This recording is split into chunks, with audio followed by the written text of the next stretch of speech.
And what is street art? And is there street art in Edinburgh?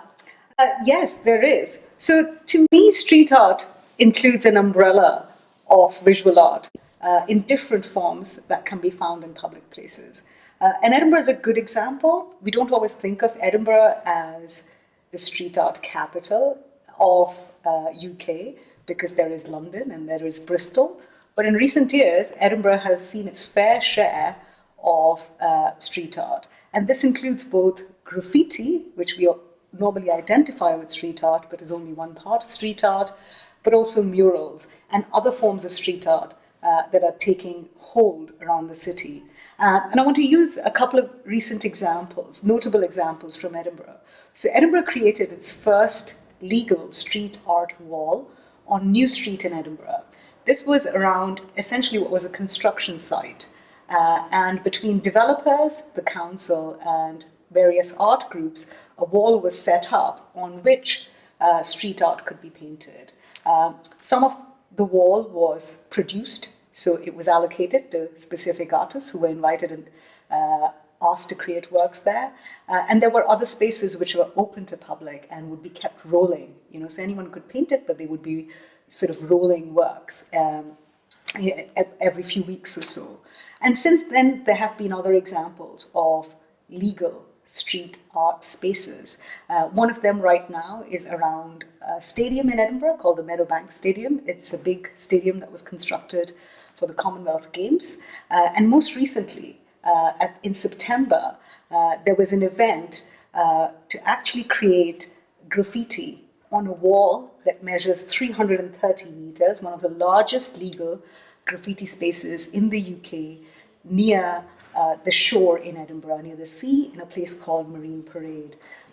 What's interesting about these legal street art works are that first they've been created in consultation with the council or with real estate owners who own the property. They're presumed to be temporary sites because they're there to create a sense of community and to embellish the site, but they're not going to be there permanently because they usually form a wall around what is going to be a future development. But they've allowed both the artist community and the wider public to come and engage with street art. And to me, that represents not only how street art has become mainstream, but how it functions in a particularly touristy city like Edinburgh. So while we're talking about street art, and this is a subject that has attracted more attention in copyright scholarship recently, is street art protected? Should it be protected? So maybe we can start by discussing what the position of street art is under French law.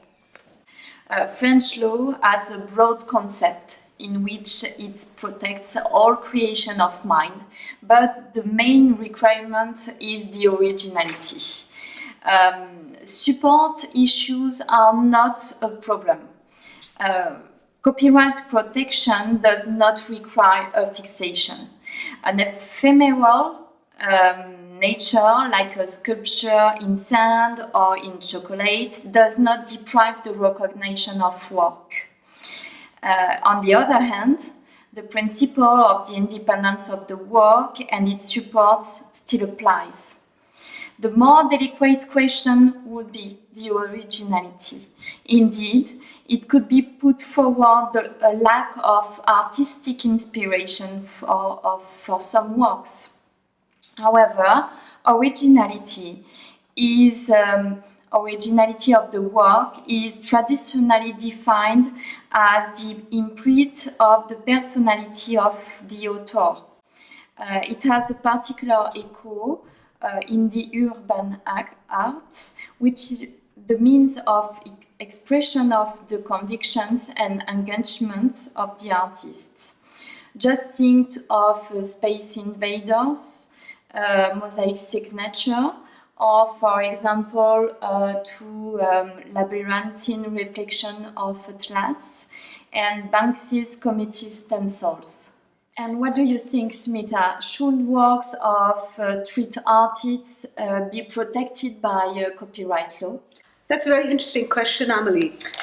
Recently, copyright scholars have started to look whether artists need protection empirically. So recent research has involved interviewing artists, including graffiti artists, and asking them whether copyright protection might be necessary in their practice, and how else they protect each other.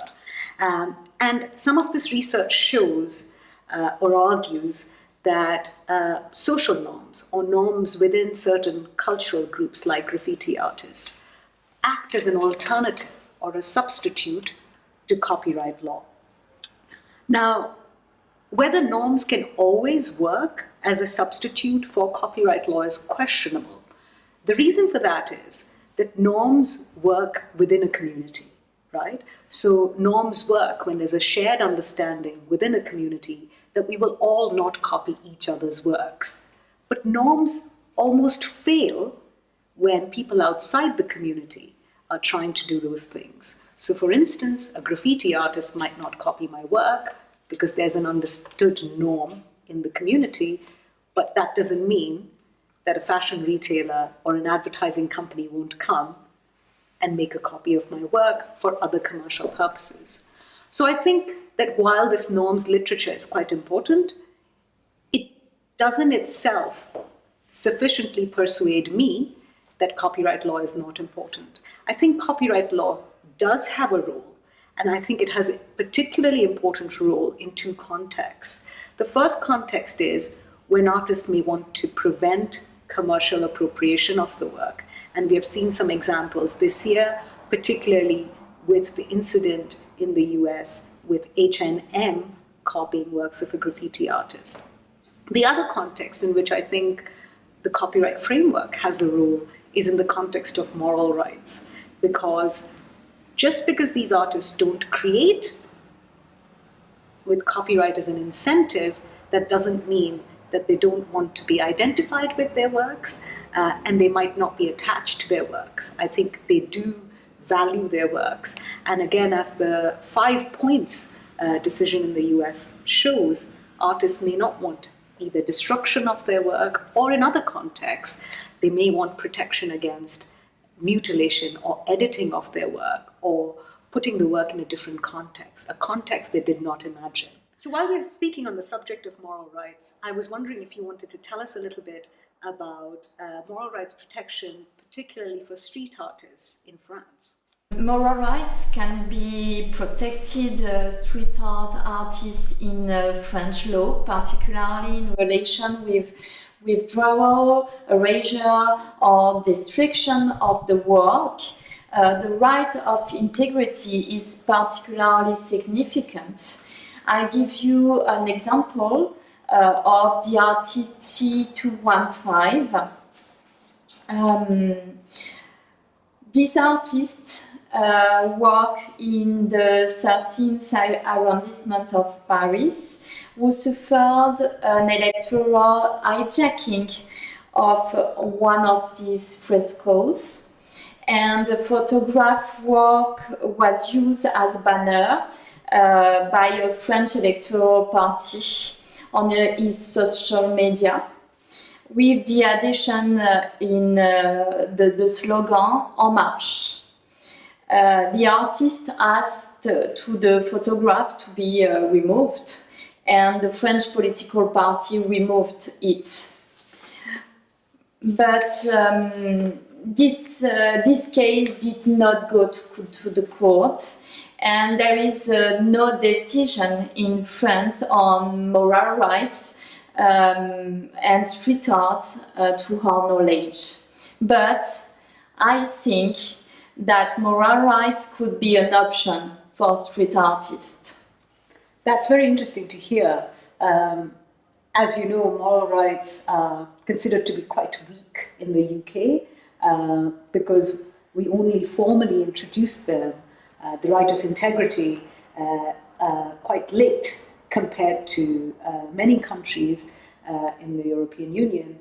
And we also have very limited case law on moral rights in the UK. Amélie, as we were talking earlier, and I was giving you the example of some of the legal art walls in Edinburgh.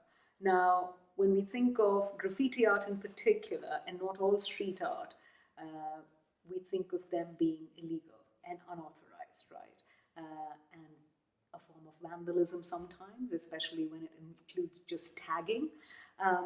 So the issue of street art always brings to mind this problem of conflict between any rights that the artist might have in their creation, but then also the real property owner, usually the building owner or the site owner, but then also wider public interest. Is it in the interest of the public to have street art that might function not as aesthetically appealing, but as vandalism? So how do we resolve this conflict between various interests when it comes to street art? And do you have any examples from France to offer us? As you said, Smita, graffiti artworks are sometimes illegal. In particular, they contravene the provisions of criminal law in France, which protects first the destruction of property belonging to others, and second, the offense called graffiti crimes. The Chamber of the Cour de Cassation has in July 2017 sanctioned the artist Asile on this basis of crime of degradation. This decision is interesting because the considerations of general interest and the private interests of the artist were weighed against each other. And the discussion necessarily refers to the conflict between the public order and the copyright. This is a hot topic in France. The right still exists for the artist. If the work is created in illegal conditions, but they cannot enforce their rights. Thanks, Amélie, for chatting today. Thank you, Smita. I think the topic of street art and copyright will continue to be debated amongst copyright scholars, particularly as we discuss the issues of public interest, public ownership of spaces or private ownership of spaces in which these artworks are created, and of course the artist's interest, not just economically, but also personally, to protect them and their reputations.